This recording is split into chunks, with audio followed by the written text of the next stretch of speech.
Boa noite, meus amigos. Tudo bem?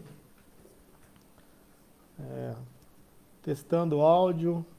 Gostaria de, se puderem me dar um feedback, como está o áudio, como é que está o som aí para vocês, se está tudo ok, para que a gente possa, nos preparativos aqui, acertar todos os ajustes.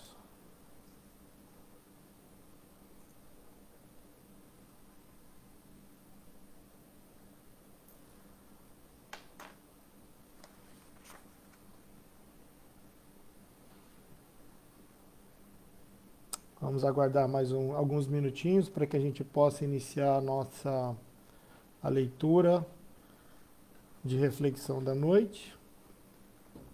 E aí nós faremos a prece e, e após a prece, o nosso tema é a cada um segundo suas obras. Ok?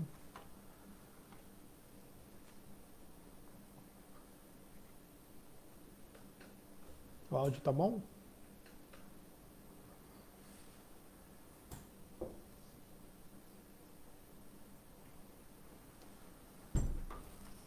Tudo bem? Boa noite àqueles que já se encontram. Que bom, né, meus amigos, estarmos nesta, nesta tarde e noite chuvosa. Quanto tempo nós nos esperávamos pela chuva, não é verdade? Que bom que ela chegou e que amenizou o nosso clima.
Boa noite a todos que já estão conosco. Estamos nos preparativos, dentro de mais, acredito que uns 4 minutos, nós iniciaremos as nossas reflexões da noite. Tudo bem?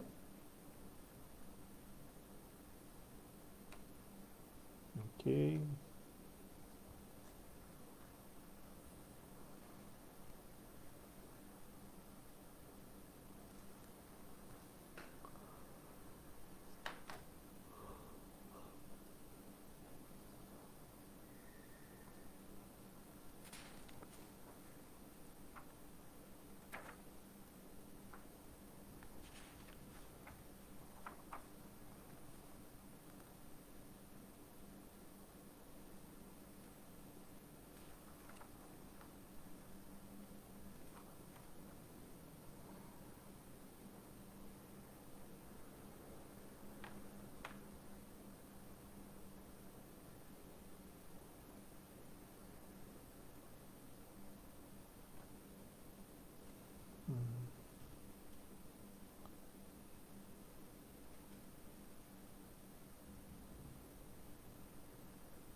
Muito bem, meus amigos, então, agora sim, vamos iniciando os nossos trabalhos desta noite, agradecendo a presença de todos, sejam todos muito bem-vindos, que nos assistem via web.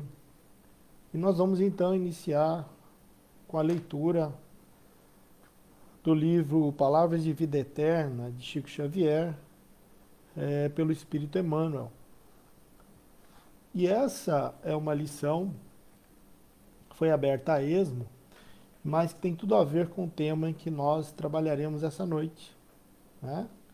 E o título é No Auxílio a Todos, capítulo 39. E ele diz assim então: pelos reis e por todos os que estão em eminência, para que tenhamos uma vida justa e sossegada em toda a piedade e honestidade.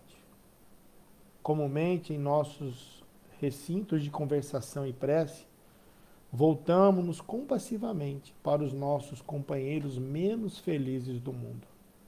Apiedamos, sem dificuldade, dos enfermos e dos desesperados, dos que se afundaram nas águas lodosas da miséria, ou os que foram vitimados por flagelos públicos. Oramos por eles, relacionando-lhes a necessidade que tentamos socorrer à medida de nossos recursos. Entretanto, o apóstolo Paulo, em suas recomendações a Timóteo, lembra-nos o amparo espiritual de que vemos a quanto suportar na fronte a coroa esofregante da autoridade, comandando, dirigindo, orientando, esclarecendo. São eles os nossos irmãos conduzidos à iminência do poder e da fortuna, da administração ou da liderança, que carregam tentações e provas ocultas de toda a espécie, padecendo vicissitudes e muitas vezes se retratam de lamentável maneira nas coletividades que influenciam. A afeição dos pastores dementados, quando se compenetram nos deveres que lhes são próprios, sofrem perturbações aflitivas que se projetam sobre as ovelhas que lhes recolhem a atuação, criando calamidades morais e moléstias coletivas de longo curso, que atrasam a evolução e atormentam a vida. Não nos esqueçamos, pois, da oração pelo que dirigem, auxiliando-aos com bênção da simpatia e de compaixão. Não só para os que desincumbam zelosamente dos compromissos que lhes selam a rota, mas também para que vivamos no sadio exemplo deles na verdadeira caridade. Uns para com os outros, sob a inspiração da honestidade, que é base da segurança em nosso caminho. Então, só existe esse caminho para a felicidade, não é isso? Então vamos nesse momento elevar os nossos pensamentos a Deus, nosso Pai, de infinito poder e bondade. E nesse instante, agradecendo por esta oportunidade, Senhor, essa oportunidade de estarmos refletindo sobre questões tão profundas da nossa existência. E que possamos, Senhor, através do que for estudado nesta noite, possamos caminhar a passos largos na Tua seara, metamodelando os Seus exemplos, seguindo as Suas trilhas no caminho do bem. E que possamos, Mestre, com esta mesma energia que ora recai sobre nós, possamos irradiar para todos os lares que se encontram em dificuldades, todos aqueles que se encontram acamados, que a Tua luz, Senhor, envolva todos os nossos corações. Conduza-nos na Tua imensa paz, hoje e sempre, que assim seja. Muito bem, meus amigos. Uma ótima noite a todos, né? Nós faremos então, no dia de hoje, uma reflexão sobre um capítulo do Evangelho, que é o capítulo 18, os itens 13 a 15. Mas é um capítulo que nós podemos, onde nós temos a cada um segundo as suas obras. Esse é o tema o qual refletiremos nesta noite. Porém, existem duas formas de se olhar todas as mensagens do Evangelho, que quer dizer boa nova. Então vamos olhar do prisma otimista, do prisma onde nós encontramos no sofrimento, na dor, nas dificuldades, nós encontramos as oportunidades para crescermos. E como o próprio tema evangelho, ou seja, evangelion, que quer dizer boa nova, então a boa nova de hoje, deste capítulo 28, quer dizer que hoje, então, eu gostaria de ser o porta-voz de uma ótima notícia. E a notícia é que todos nós podemos definir o que vamos colher no futuro. Essa é uma mensagem de extrema esperança, porque eu estou tendo a oportunidade de ser o autor do livro da minha vida, e não apenas o ator. Eu tenho em minhas mãos as folhas, a caneta, no livro da minha vida. E o que eu vou colher no futuro, assim como um esboço daquele jovem de 1660 que nasceu e estudou em Cambridge, chamado Isaac Newton, né, na sua terceira lei, quando ele nos traz a lei de ação e reação. Existe uma lei divina que se assemelha muito, mas tem uma diferença muito interessante, porque ela não chama ação e reação, e sim a lei de causa e efeito. Ou seja, todo efeito é derivado de uma causa. E se nós queremos efeitos positivos para o futuro, então precisamos de causas nobres no presente. E essas causas são chamadas de obras. Não é isso? Obras. Nós somos estimulados a todo momento por Jesus, pelos espíritos amigos, a caminharmos, ou seja, é uma ação. E para isso, então, nós vamos iniciar com uma reflexão de uma passagem de Jesus, e que é muito repetida, mas pouco entendida muitas vezes na sua profundidade. E é muito reflexiva. Jesus estava com seus discípulos, era a época da Páscoa, e Jesus estava em Betânia. E lá ele sempre ficava hospedado na casa de Marta e Maria. E Betânia, ele estava indo a Jerusalém. De Betânia a Jerusalém, nós temos aí aproximadamente 3 quilômetros, muito próximos para aquelas pessoas que caminhavam 10 quilômetros, era perto para eles. Então Jesus saía de Betânia e estava indo para Jerusalém, quando Jesus, ao longe, avista uma figueira. E ele, avistando ao longe, ou seja, uma figueira frondosa. E aí o que aconteceu? Ele então diz aos discípulos: tenho fome. Então veja, já começa aí uma grande lição dessa passagem, não é uma parábola. E nessa passagem, então, e ele dirige-se para a figueira. Quando ele chega na figueira, e os discípulos o acompanham, ele vai em busca de frutos, mas não acha. Mas o interessante é que não era época de frutos, não era tempo de figos. E Jesus, então, olhando para aquela figueira, que não tinha frutos, então ele diz: que ninguém coma nenhum fruto de ti, para a figueira. E segue para Jerusalém. Pernoitaram, e quando retornam ou no outro dia, os discípulos de Jesus, eles percebem que a figueira havia secado até a sua raiz. E aí, qual é a lição dessa passagem? Primeiro, isso tem tudo a ver com o nosso tema, e depois, ao final, nós vamos fazer um resumo com os links principais.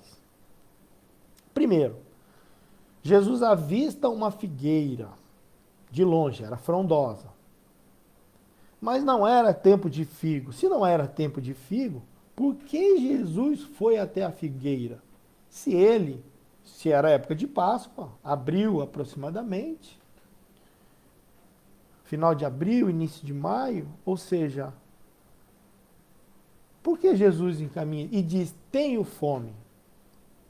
Primeiro, vamos entender um item importante para que nós possamos refletir com profundidade. A figueira, ela tem 3 florações. A primeira floração, ela acontece no início do inverno, certo? Nos meses de novembro, aproximadamente.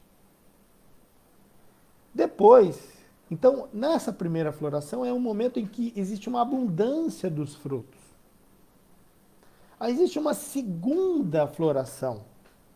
E essa segunda floração é um momento onde os frutos eles não são mais com tanta quantidade, mas eles já são muito mais saborosos. Mas existe uma outra floração que ela se antecipa. E essa floração é chamada de floração temporã. Por quê? Porque ela se antecipa, ou seja, lá pelos meses, são raras as figueiras que têm essa característica, porém, é um momento onde ela se antecipa e dá frutos. Porque a figueira, quando ela está com as folhas carregadas de folhas, quer dizer que existem frutos. Muito bem. Vamos entender então. Jesus avista de longe uma figueira frondosa com folhas. Frondosa. Ou seja, ela estava carregada. Então quer dizer que a figueira, ela anuncia que ela tem frutos. Anuncia que ela está num tempo de fertilidade. Mas quando Jesus chega para conferir, não tem. Então a figueira anuncia, mas quando Jesus chega, não tem. Por quê? Como ela foi uma figueira temporã que se antecipou, e na simbologia dos hebreus, ou seja, da época do Novo Testamento, do Antigo Testamento, existem símbolos que são muito fortes neste povo.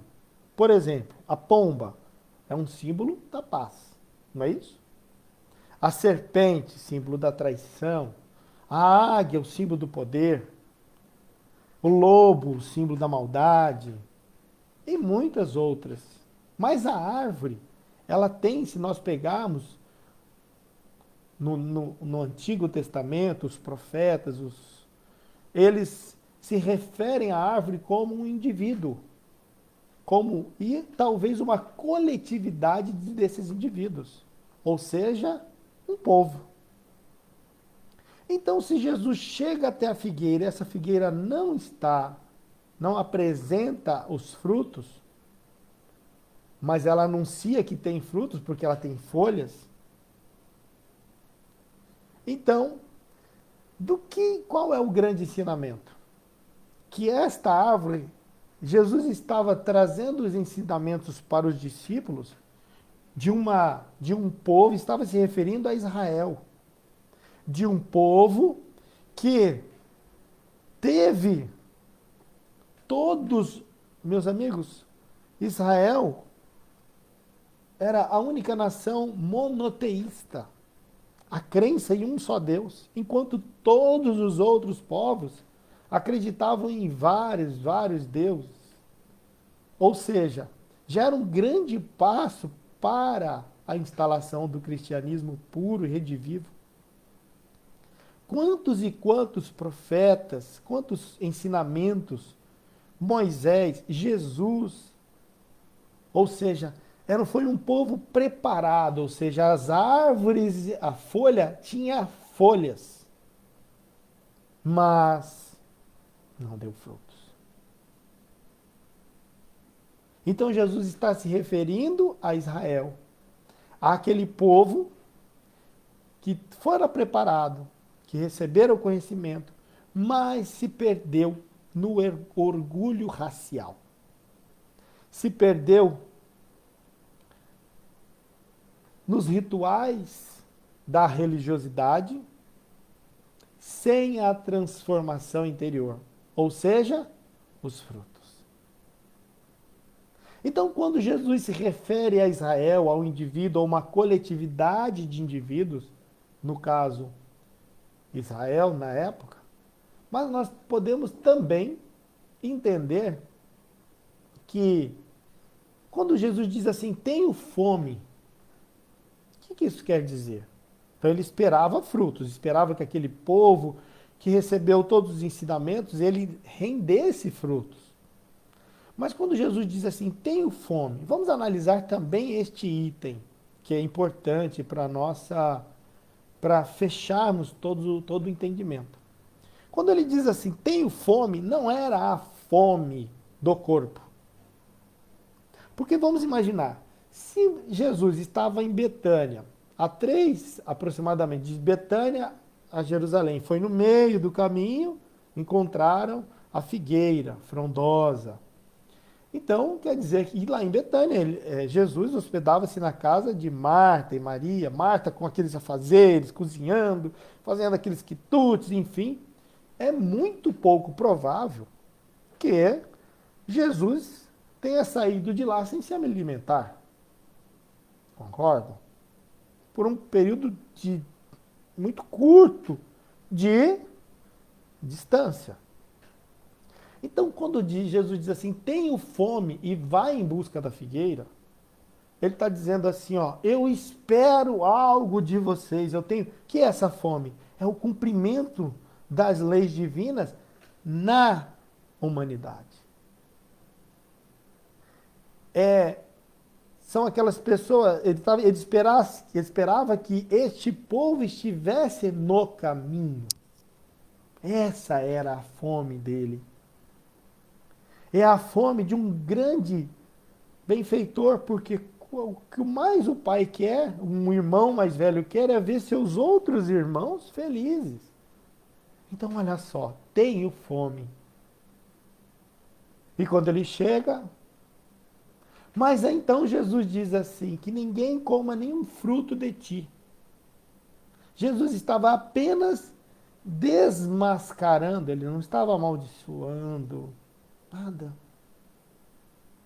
Ele estava apenas retirando a máscara que cobria que cobre os falsos profetas. Não é isso? Aquele cristão que tem o brilho por fora, mas é oco por dentro. Quando a gente diz oco, é que não está naquele caminho de reforma interior.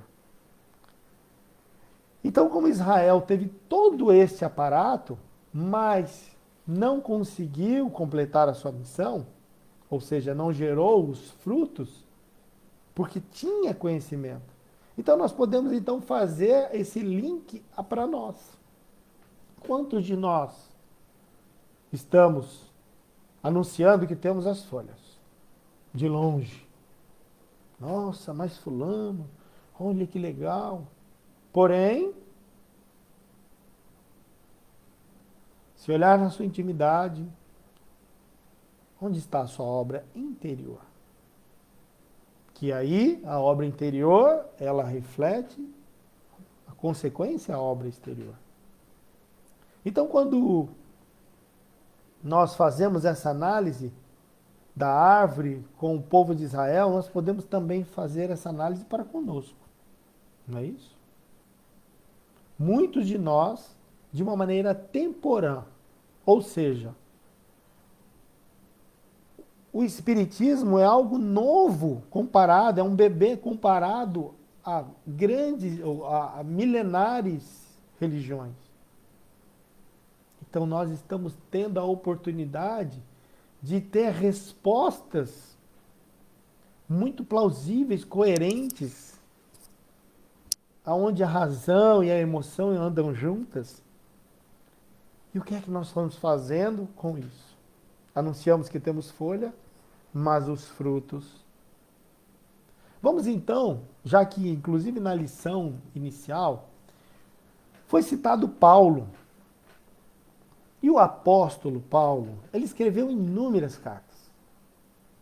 Ele escreveu cartas, inclusive, que foram perdidas. Ele escreveu cartas aos Coríntios, carta aos Romanos, cartas aos Tessalonicenses, aos Filipenses, aos Gálatas. Mas existe uma carta que, inclusive, muitos biógrafos e estudiosos da época, eles dizem que aquela carta não é de Paulo, porque era uma carta muito diferente. E é uma carta dirigida aos hebreus, ou seja, ao seu povo. Por que ela é diferente? Porque Paulo ditava suas cartas, uma outra pessoa escrevia. Mas essa carta, em especial, ela foi escrita pelo próprio punho de Paulo de Tarso, do apóstolo Paulo de Tarso. Então ali ele colocou toda a sua emoção, toda a sua afeição, todo o seu carinho. Existe um item nesta carta aos Hebreus, e este item é marcante, é apenas uma frase, e que vem fazer uma correlação exatamente com essa passagem da figueira seca, a figueira que secou. E nesse trecho da carta aos Hebreus, quando ele dá um recado para o seu povo, ele que já estava num nível de conexão com o Pai, então ele já estava num nível de consciência global. Então ele diz assim: para o seu povo, ó amados, de vós esperamos coisas melhores. Então vejamos. Ó amados, meu povo, meus amigos, minha gente, e de vós esperamos coisas melhores. O que são essas coisas melhores? As obras. Então, porque foi um povo, como já dissemos que é um povo que se perdeu muito na ritualística e pouco na autotransformação. Esperamos coisas melhores, atitudes nobres, enobrecedoras, que nos conduzem à nossa evolução e nos conduzem à nossa felicidade. Mas quais são as consequências quando nós não entramos nesse caminho?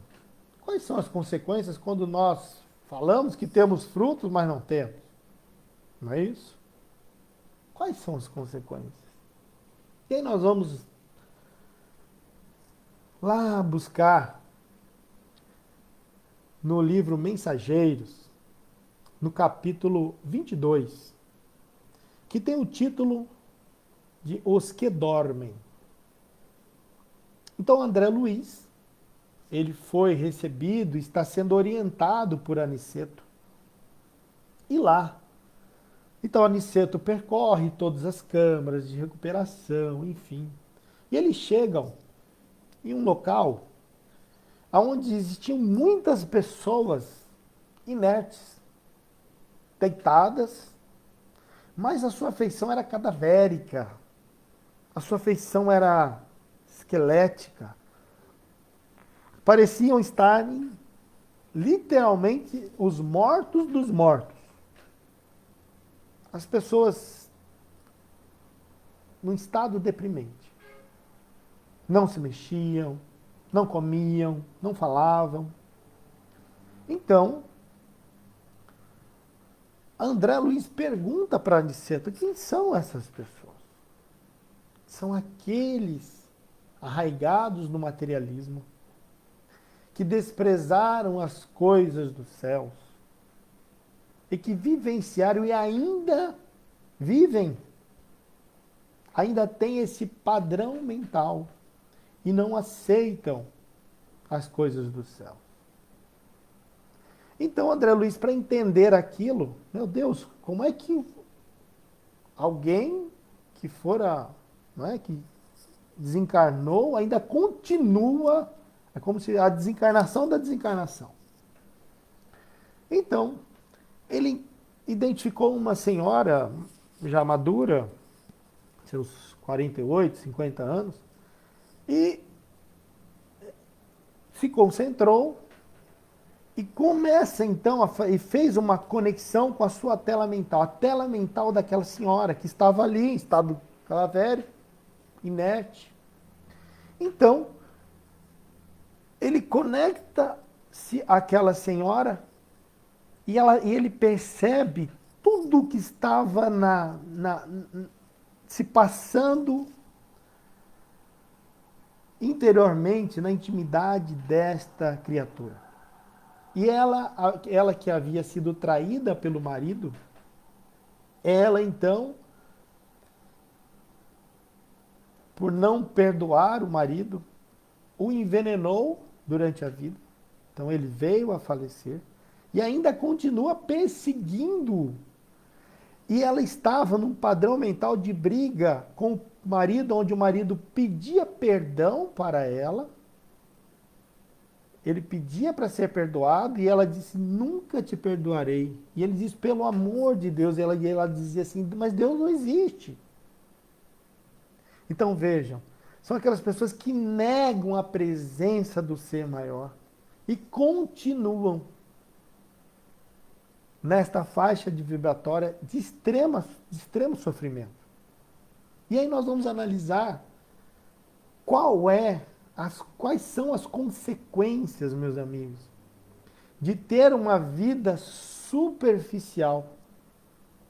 Quanto tempo esta senhora, e assim como milhares que ali estavam, nesse estado, quanto tempo eles não estavam perdendo na sua evolução? Porque poderiam estar sendo tratados, ou seja, se equalizando se comprometendo para reencarnar novamente, e eles estavam ali inertes. É isso.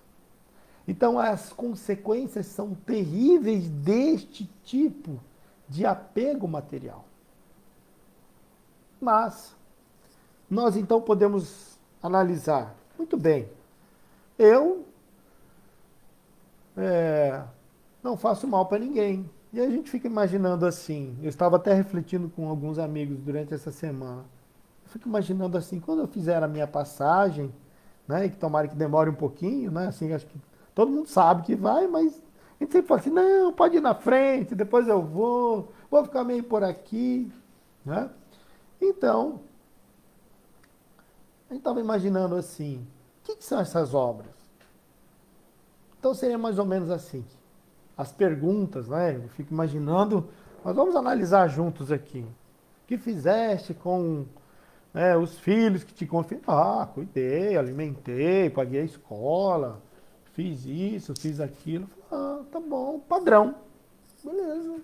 Né? Foi pianinho ali, tranquilo. Ah, beleza, e o que fizesse? Ah, olha, não dei cheque, devolvi cheque sem fundo, paguei todo mundo, fui assim, ó, o que eu prometi eu cumpri. Não, beleza, tranquilo, então, mas e aí? E aí o que fizeste de além? Como assim? O que fizeste de além? Você cuidou da sua casa, ok, sua casa. Cuidou da sua escola, da sua empresa, do seu emprego, mas e aí? O que fizeste de além? E aí vamos relembrar Paulo, né? ó amados, e de vós esperamos coisas melhores. Ou seja, qual o passo que nós fomos preparados para isso? Nós demos além. Desprendido de uma remuneração, desprendido de para me livrar da dor de consciência. Né? Ah, não, fiz alguma coisa lá, fui lá no Natal e fiz aquela ação, beleza, agora eu vou voltar só no próximo Natal. Será que é assim? No livro Cartas e Crônicas, Chico Xavier, grande Chico, ele narra uma passagem de Jesus muito interessante. E nessa passagem, nós podemos, inclusive, identificar um item que nós chamamos no mundo da psicologia, do ensino, aprendizado, porque existem encarnados hoje na Terra dois tipos de dois tipos de pensamento do indivíduo. Uma é o que a gente chama de locus de controle externo.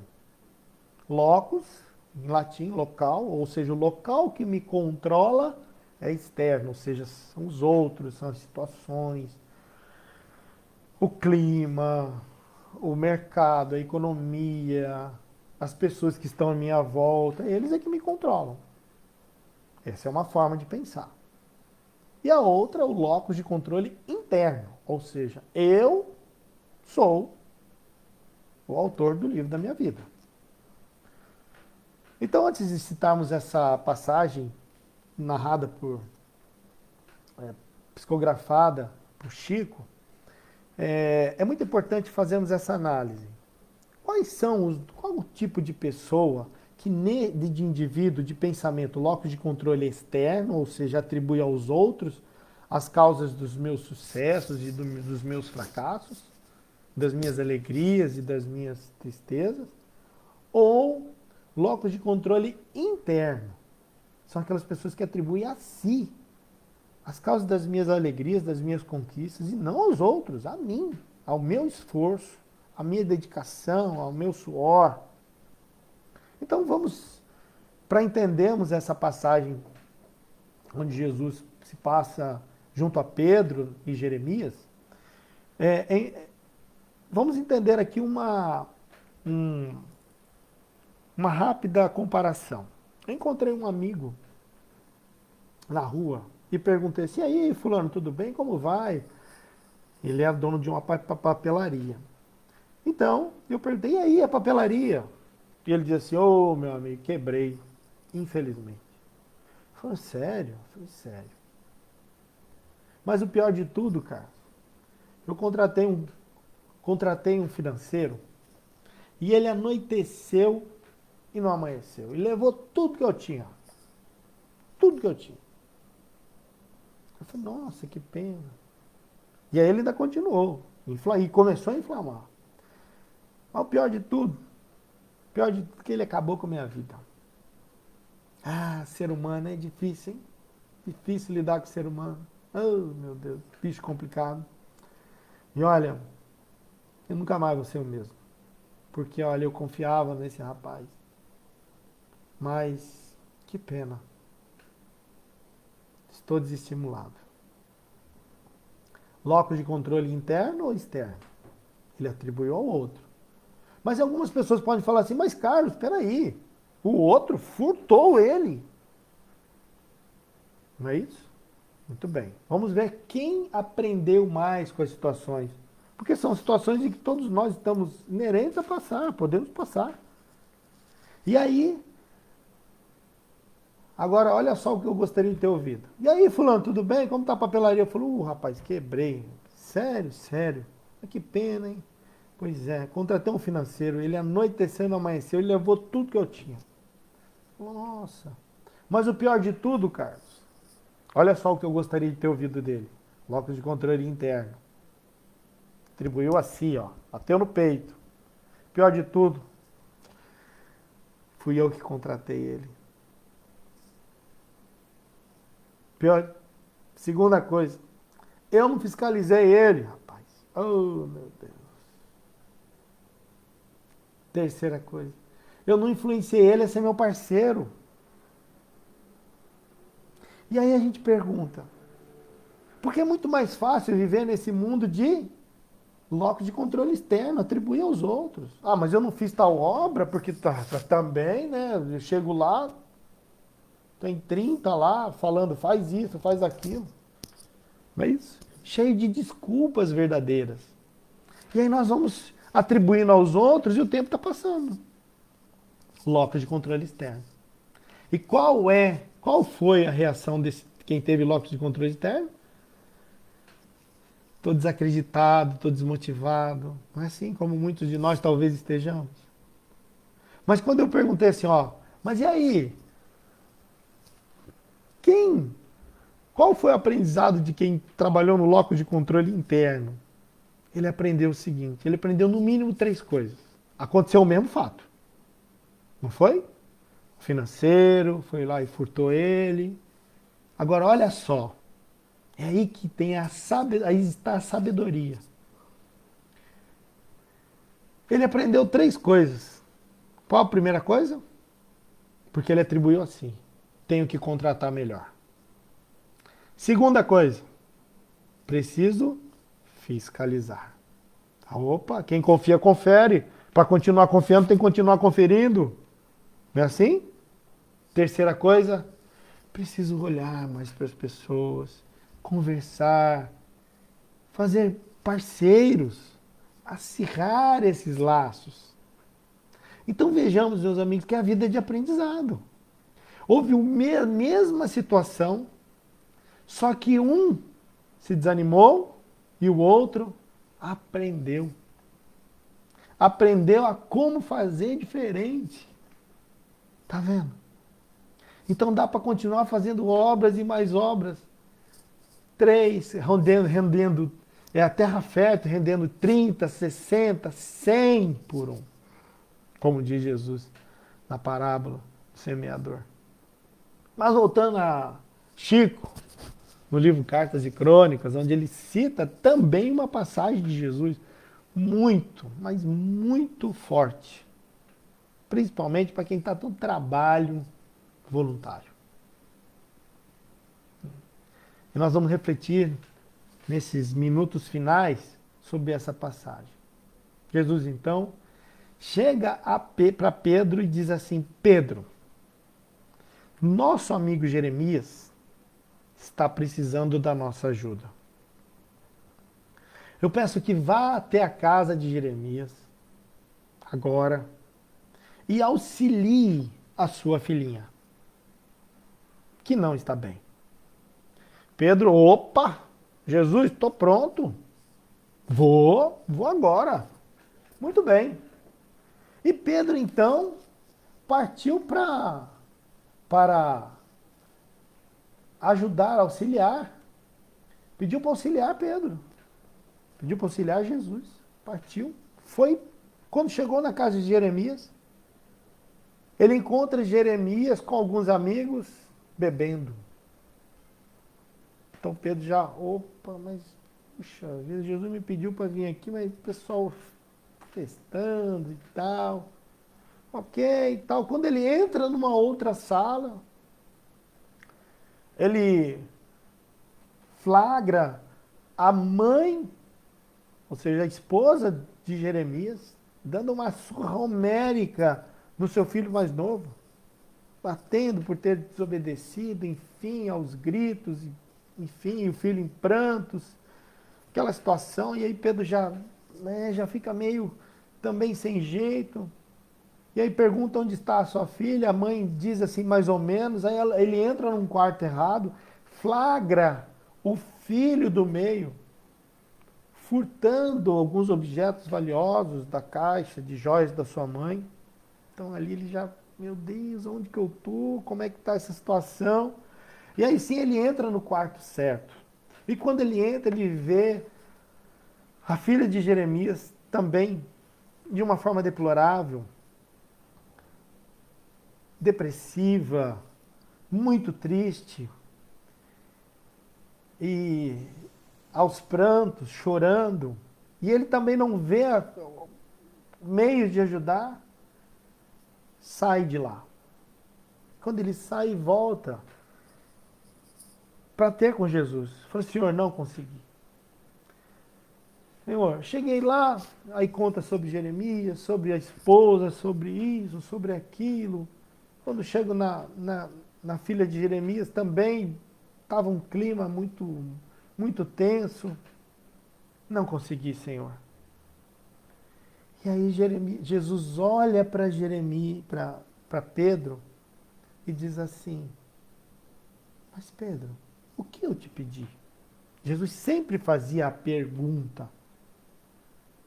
E aí Pedro, sentindo que havia um grande ensinamento ali, Pedro então responde, já mais calmo, que eu auxiliasse.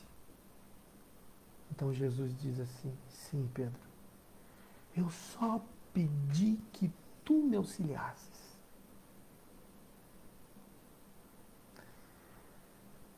Então, Pedro começa a refletir. Eu poderia ter feito uma oração num canto de alguma sala. Eu poderia ter acalmado aquela mãe que estava num momento de fervor. Eu poderia ter conversado com aquele garoto, sem julgá-lo, orientando para que ele pudesse ter uma atitude mais nobre. Eu poderia só ficar sentado ao lado daquela garota, na qual eu me predispus a ir até lá, auxiliar. Mesmo que ela me expulsasse do seu quarto, eu poderia parar na porta e orar por ela. Pedro então entende, meus amigos, o que Jesus queria. Eu só pedi que tu me auxiliasses. É forte isso. Fazemos um resumo. Fazendo um resumo então de tudo que já conversamos nesta noite agradável, depois dessa chuva gostosa. Muitos de nós somos a figueira da terceira floração. Somos a figueira a qual nos predispomos junto ao plano espiritual, para que tivéssemos a oportunidade de termos anteciparmos os frutos. E muitos de nós estamos como? Talvez arranjando desculpas verdadeiras, assim como Pedro. E aonde existe um chamado, tenho fome.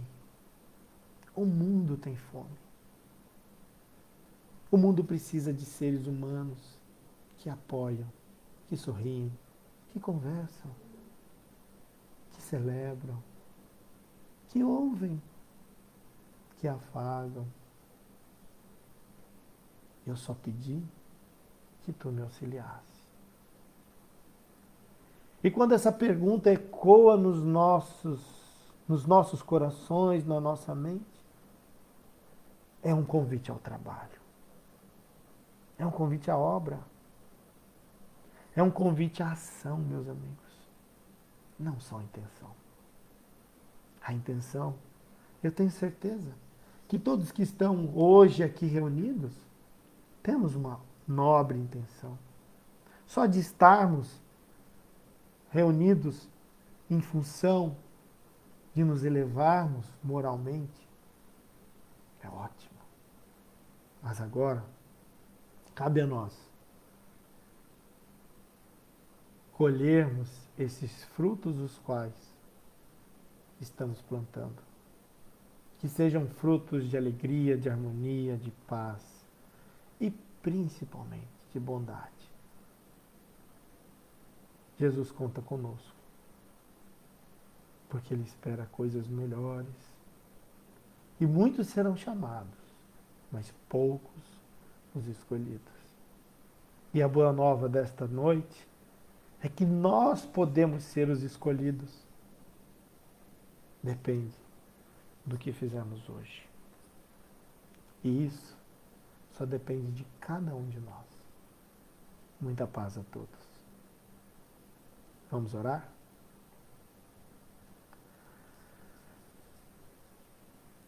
Elevando os nossos pensamentos, Senhor Jesus, amigo, nosso irmão mais velho. Vamos imaginando essa luz que desce sobre nossas cabeças, que acalma os nossos corações, as nossas mentes e nos faz sentirmos essa energia de alegria, de contentamento, de profunda paz. Obrigado, Senhor. Que a Tua luz continue nos iluminando durante todo o restante dessa semana. E para que possamos, através das nossas palavras, nossos pensamentos e atitudes, nos tornarmos os trabalhadores da última hora. Que a Tua luz continue conosco, Senhor. Hoje, agora e sempre. Que assim seja.